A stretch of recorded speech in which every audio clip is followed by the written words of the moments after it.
So I've driven the VC Turbo in the past, and I will say where it has impressed me has just been the acceleration coming from a stop really quick. And it pulls so well to be a freaking 3-cylinder. It's just crazy.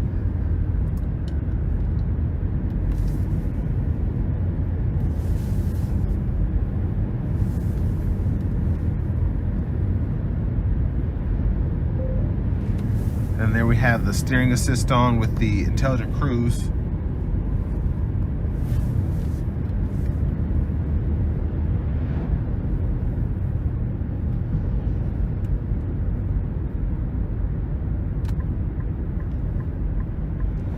Now I'm just curious about these shifts, these quote unquote shifts. So I'm gonna try this out. And we're gonna put it in the sport mode coming out of this corner.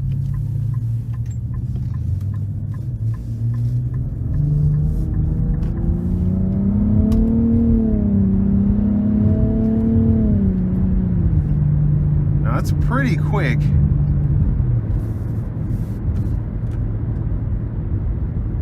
Pretty impressed actually.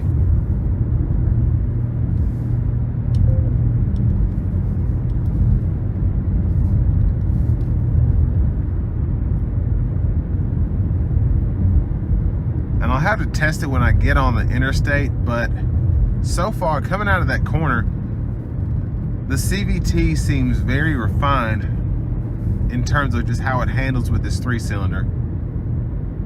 I had a QX50, it was a 19, and it just didn't, the CVT in that did not fit with a 2-liter turbo, at least the one that Infiniti had. But this 1.5 liter seems to really be ready to go, and the CVT doesn't seem to get in the way for the most part.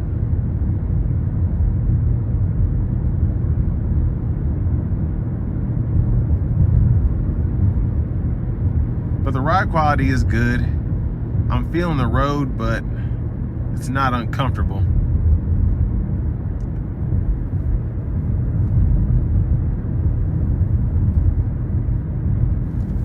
See if this will take this corner.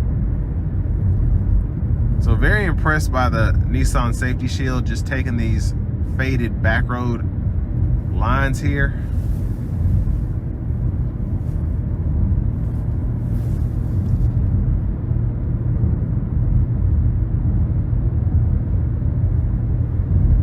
I will say, I just reviewed a Pathfinder Platinum before I did this one. And I was so impressed by the Pathfinder, I probably should have done this one first. But just for the price point, if you're looking for something like this, and the difference between 40 and 54,000 is a huge deal, and you're not gonna have kids and want a tow and all that stuff, I mean, this is a good option. Like I said, the only big issue for me was not having cooled seats for this price point in a Nissan. But I mean, it drives well. I love the overall dynamics of it. Just, I like the paddle shifters. They shift really nice, even though it's not a traditional transmission. But it just seems really quick to be a kind of small mid-size SUV.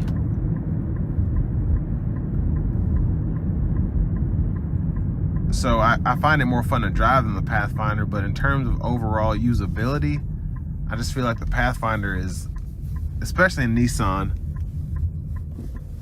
a better bargain for the money.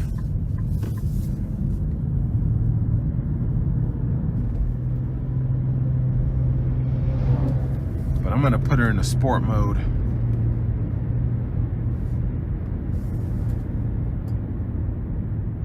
And then I'm just curious about the fuel economy here.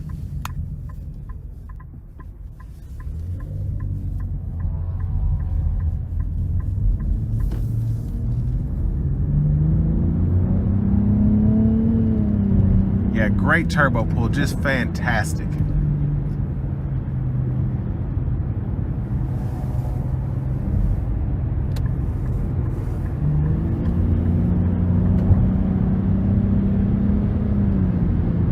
And this just makes the car so much quicker than, let's say, a particularly naturally aspirated 1.5 liter 3-cylinder without a turbo.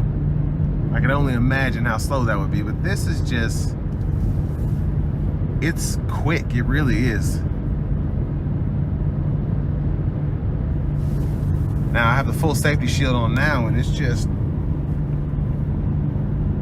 if you can see that fuel mileage, we're getting 40 plus miles per gallon, according to the computer here.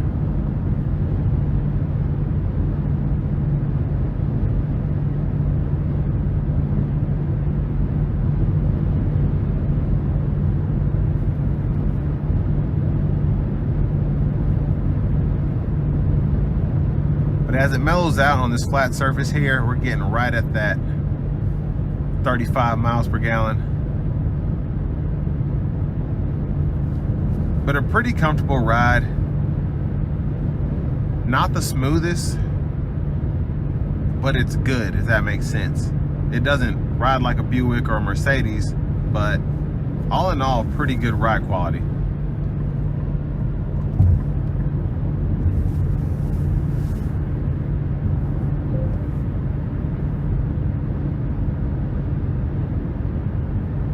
And the intelligent cruise is just really good at slowing me down without jerking me.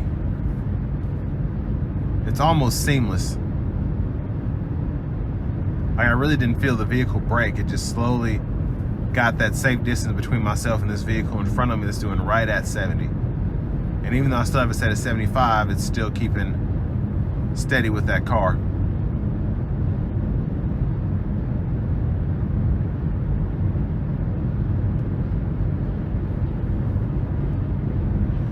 But like I said, the Rogue, it's impressive.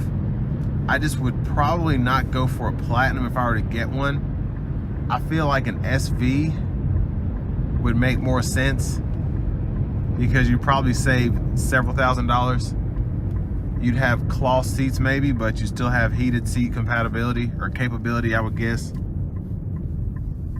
But a Platinum for me is just a little too much when I could get a Pathfinder Platinum for a little bit more money.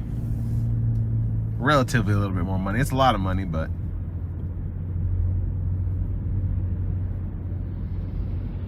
once you go over 40, it's pretty much, it's too much anyway, in my opinion. But again, all in all, a really, really solid choice here. And if you're looking for top of the line, like versus a RAV4, and with Chevy and Equinox, Honda CR-V, you're gonna be pushing top trim level, same price point. So it's really just based on preference at this point. And this will bring me to the end of my review of the new 2023 Nissan Rogue Platinum.